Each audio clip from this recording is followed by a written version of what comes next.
বরিশালের আগৈলঝাড়া উপজেলায় মাদক মামলার এক আসামির পুলিশ হেফাজতে মৃত্যুর গুজব ছড়িয়ে পড়ার পর থানায় হামলার ঘটনা ঘটেছে। বৃহস্পতিবার বিকেল ৪টার পর একদল লোক আগৈলঝাড়া থানায় হামলা চালায়। এতে অন্তত ১০ পুলিশ সদস্য আহত হয়েছেন। তাদের উপজেলা স্বাস্থ্য কমপ্লেক্সে ভর্তি করা হয়েছে। ঘটনার পর এলাকায় উত্তেজনা বিরাজ করছে। হামলার ঘটনায় মামলা করার প্রস্তুতি চলছে বলে জানিয়েছে পুলিশ।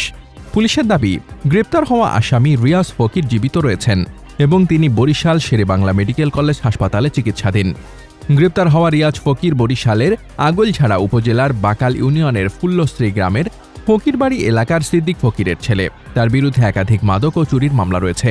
পুলিশ সূত্রে জানা যায়, বুধবার রাতে আগৈলঝাড়া ফিলিং স্টেশন সংলগ্ন জাকাত ফকিরের বাড়ির সামনে থেকে রিয়াজকে নেশাগ্রস্ত অবস্থায় আটক করে থানায় নিয়ে যায় পুলিশ। জাকাত ফকিরও একাধিক মাদক মামলার আসামি বলে জানিয়েছে পুলিশ। থানায় নেওয়ার পর রিয়াজ অসুস্থ হয়ে পড়লে তাকে প্রথমে আগৈলঝাড়া উপজেলা স্বাস্থ্য কমপ্লেক্সে নেওয়া হয়। পরে কর্তব্যরত চিকিৎসকের পরামর্শে উন্নত চিকিৎসার জন্য বরিশাল শেরেবাংলা মেডিকেল কলেজ হাসপাতালে পাঠানো হয়। আগৈলঝাড়া থানার ভারপ্রাপ্ত কর্মকর্তা মোহাম্মদ মাসুদ খান বলেন, রিয়াজ ফকির একজন চিহ্নিত মাদক কারবারি এবং তার বিরুদ্ধে একাধিক মাদক ও চুরির মামলা রয়েছে। এর আগে একবার গ্রেপ্তারের পর তিনি পুলিশের ওপর হামলা করে হাতকড়া নিয়ে পালিয়ে গিয়েছিলেন। পরে অভিযান চালিয়ে তাকে পুনরায় আটক করা হয়।